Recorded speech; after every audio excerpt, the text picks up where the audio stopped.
Il est 13 heures. Bonjour et bon appétit à tous. Merci de nous rejoindre sur l'ERTM. Depuis 72 heures, l'armée malienne est de retour à Kidal, une chose qui prouve la libération totale du territoire malien. À cette occasion, donc, le président de la République par intérim, John Kounda Traoré, s'est adressé à la nation. Nous vous proposons de l'écouter.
Mes chers compatriotes,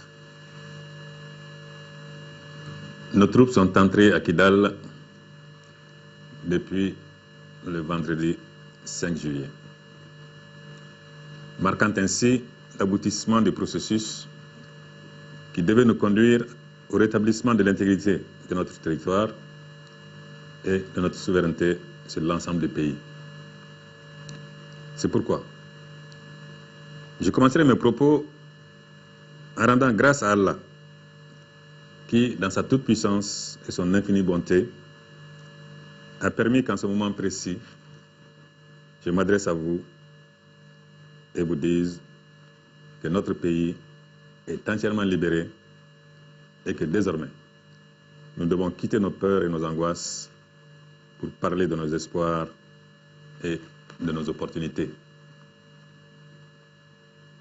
Nous venons ainsi de réussir l'une des deux missions dévolues aux autorités de transition. Grâce au peuple du Mali et à l'armée malienne, grâce à l'intervention déterminante des forces françaises, tchadiennes, ainsi que de celles de la CEDEAO. Je veux ici saluer le peuple du Mali, c'est-à-dire vous toutes et vous tous, pour n'avoir jamais désespéré, pour avoir cru jusqu'au bout à la grandeur et au destin de ce pays. Je veux saluer l'armée malienne pour son courage et son engagement, malgré la modicité des moyens mis à sa disposition, et lui réaffirmer toute la détermination du gouvernement à poursuivre la réalisation des conditions indispensables à l'accomplissement de sa mission. Je veux saluer la France de François Hollande et les forces armées françaises dont l'action décisive, massive et fraternelle depuis le 11 janvier 2013 a écrit les premières pages de l'histoire nouvelle des relations entre la France et le Mali, entre la France et l'Afrique.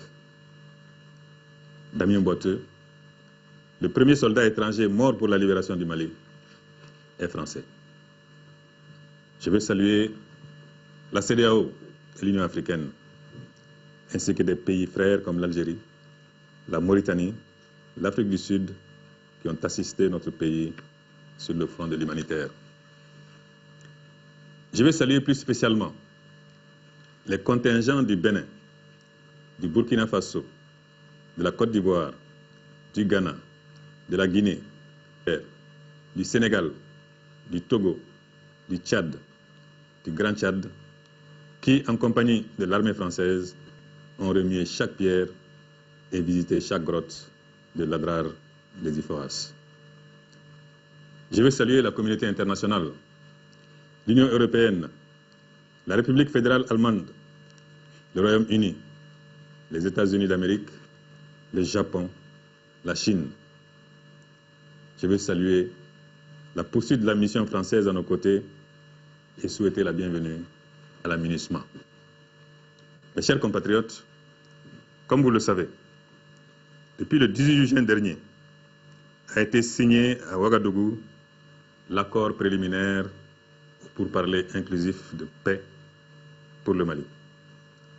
Cet accord rétablit et renforce notre souveraineté sur chaque centimètre carré de notre territoire pour que s'y exerce l'autorité d'une république laïque et unie, sous le drapeau vert, or et rouge du Mali, à côté d'une belle devise que nous devons nous rappeler chaque matin: un peuple, un but, une foi.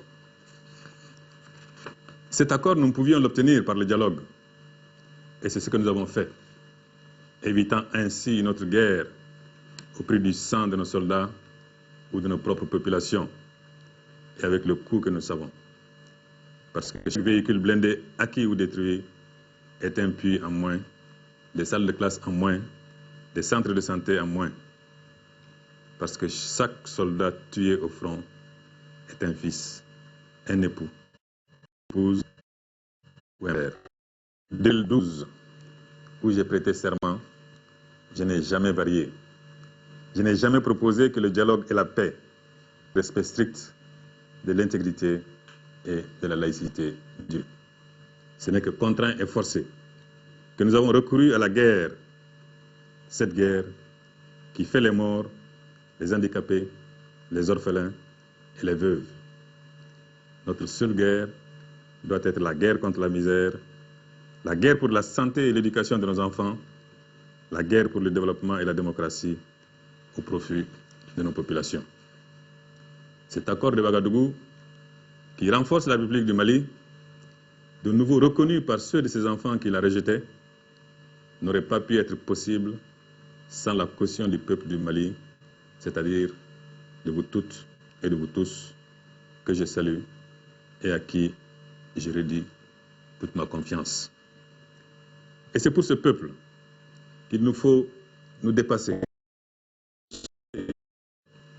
C'est pour ce peuple que nous devons sortir des et des surenchères suicidaires. Surtout à ce stade où nous nous acheminons vers l'élection présidentielle, première étape de notre retour à une vie constitutionnelle normale. Mes chers compatriotes, pour qui observe la profondeur de l'abîme dans lequel nous sommes tombés et la rapidité avec laquelle cela s'est produit, celui-là se rendra à l'évidence que la crise malienne est très profonde et qu'il ne s'agit pas seulement d'une crise sécuritaire, même si cette dernière a ébranlé les fondements de notre intégrité territoriale. Il s'agit d'une crise de notre société et de notre État, dont il faut identifier tous les paramètres et chercher à les maîtriser. Il s'agit donc d'une crise qui demande une véritable refondation de notre État et de notre gouvernance. Et cette mission ne saurait être menée à bien par une transition.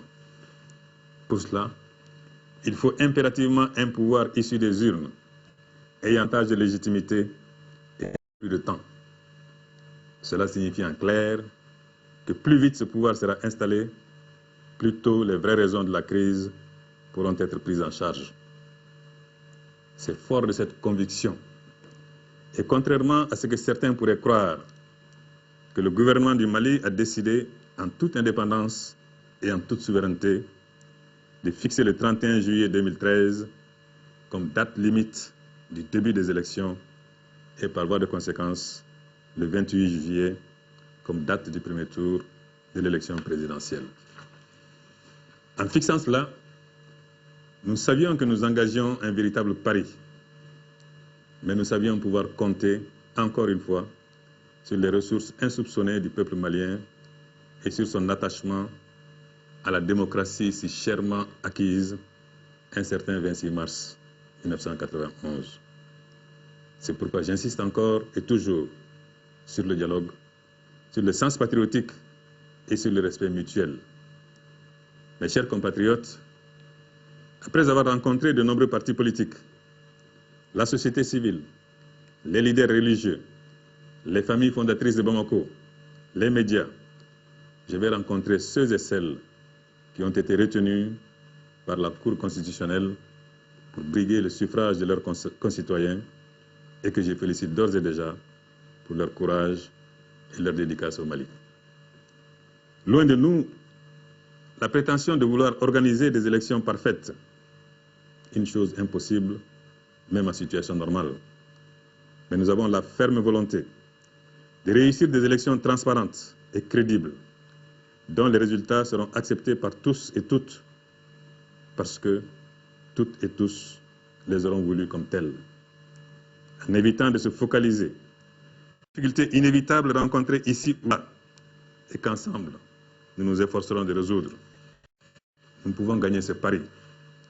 Notre classe politique le peut, notre société civile le peut, nos candidats le peuvent, chacune et chacun d'entre nous le peut.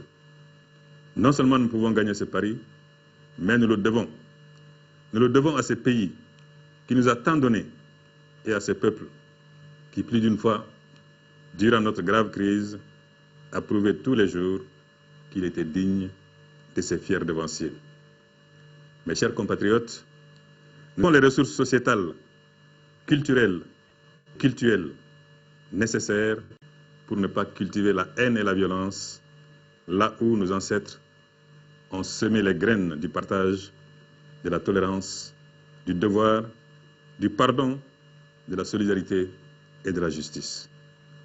Mettons fin aux divisions artificielles qui bien souvent ne reflètent que le péril engendré par nos égos et qui peuvent hélas reproduire ici les tragédies de pays qui s'y sont laissés aller et qui ont fini par le regretter.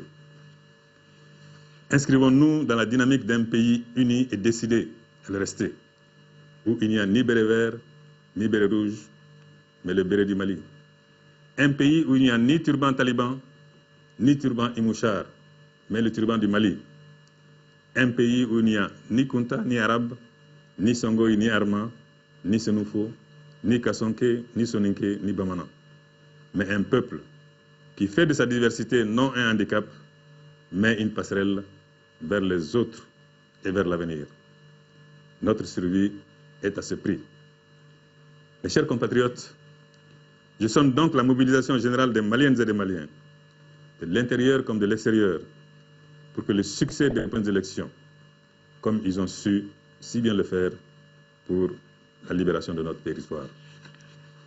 Je sais que je peux compter sur chacune et chacun de vous et que j'aurai l'honneur de vous reparler le jour de l'investiture du troisième président démocratiquement élu de notre pays, dans quelques semaines, avec la mise en œuvre du second volet de notre feuille de route.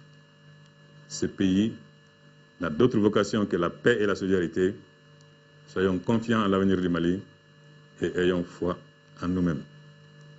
Je souhaite un bon Ramadan à tous et un bon hivernage.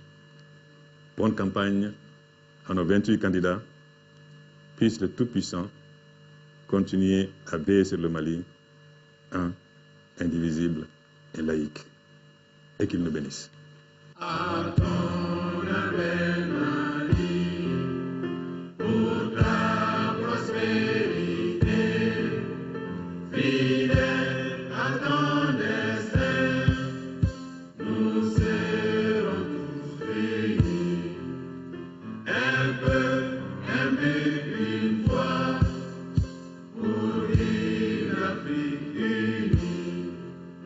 Si l'ennemi découvre son front, au-delà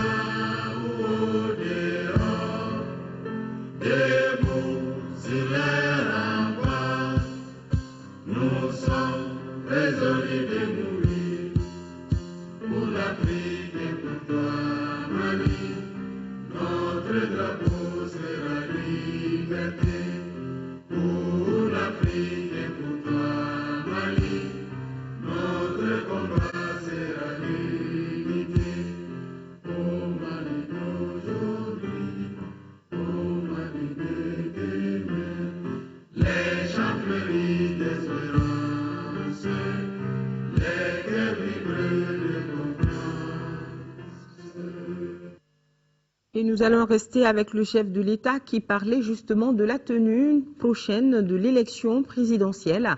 Hier dimanche, accompagné de son épouse, il a retiré sa carte Nina. C'était à l'école Ami Diop de Lafiabougou. Une occasion pour Dioncounda Traoré et son épouse d'inviter les Maliens à faire de l'élection prochaine une réussite. Dey Sissoko était présente pour Mali Actualité. Il était midi à l'arrivée du président de la République par intérim et de son épouse, ici au centre de retrait des cartes Nina de l'école Ami Diop de Lafiabougou en commune 4 du district de Bamako. Dioncounda Traoré a été le premier à récupérer sa carte Nina après vérification de son nom sur la liste et la recherche de sa carte. Une fois en possession de celle-ci, le président Traoré a accompagné son épouse afin qu'elle puisse récupérer la sienne. Tous deux se sont dit fiers d'avoir accompli ce premier acte citoyen qu'est le retrait de la carte Nina. Je demanderai aux femmes, aux enfants de venir voter pour être bons citoyens, de venir choisir les candidats de leur choix. L'objectif commun, c'est le Mali. Il faut penser à ça. Moi, je suis heureux d'avoir retiré ma carte sans difficulté. J'ai eu le plaisir également de constater, selon les informations qu'on m'a fournies, au niveau de la commune 4, ils en sont déjà à près de 45% de retrait en seulement une semaine. Et donc, l'espoir est permis de penser que d'ici la fin des opérations, la commune 4 atteindra certainement les 90 ou 95%. Et je pense que ça augure bien des prochaines élections. Et ça montre également à quel point les Maliennes et les Maliens croient en ces élections. Et j'espère que cette élection présidentielle qui va commencer le 28 juillet sera le début d'une nouvelle fête de la démocratie au Mali.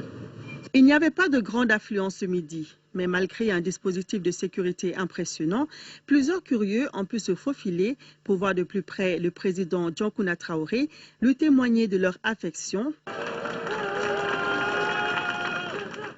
et, si possible, immortaliser cet instant sur photo. Lancement samedi dernier à Caille de la campagne d'appui aux échéances électorales organisée par le Conseil régional des jeunes de la société civile. La campagne a pour objectif, entre autres, d'accroître le taux de participation, de minimiser et de prévenir tout risque de conflit avant, pendant et après les élections. Mamadi Aloubari, correspondance. À travers ce lancement des activités de la campagne d'appui aux futures échéances électorales dans la région de Caille, le Conseil régional des jeunes de la société civile veut sensibiliser les populations à retirer les cartes Nina afin qu'elles participent activement aux élections, mais aussi former les associations de jeunes sur le code électoral malien en vue des élections apaisées. À travers cette activité, quand même, nous pensons que nous allons pouvoir minimiser au maximum tout risque de conflit post-électoral.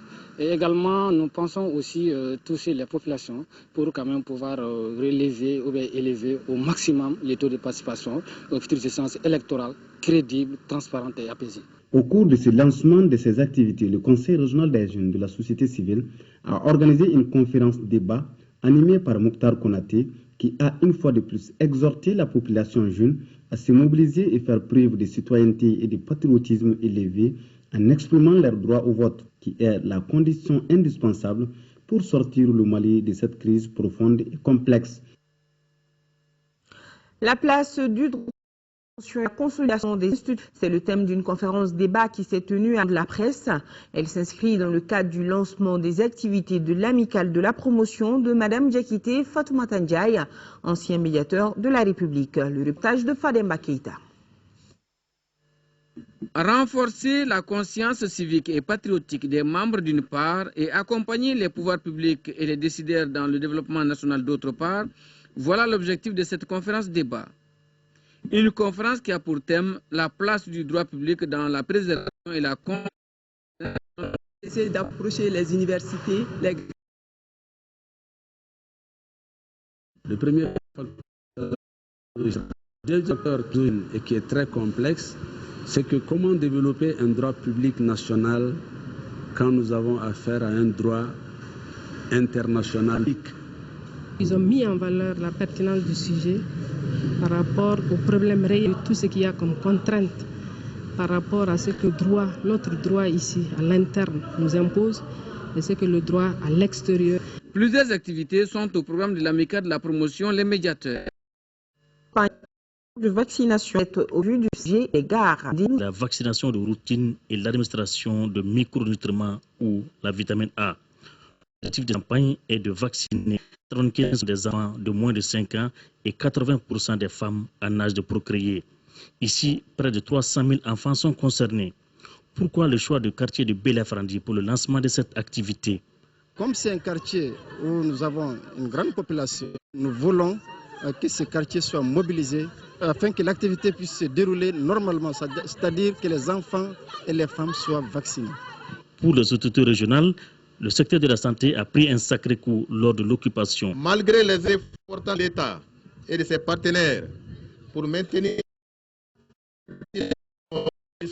situés en zone occupée où les taux de couverture du programme élargi sont les plus faibles. S'agissant de la vitamine A, sa carence constitue également pour entraîner des lésions oculaires pouvant aboutir à la cécité. Afin de toucher le maximum d'enfants et de femmes, les équipes adopteront la stratégie fixe, la stratégie avancée et la stratégie mobile. Voilà, sur ce, sur les fermes, ce journal.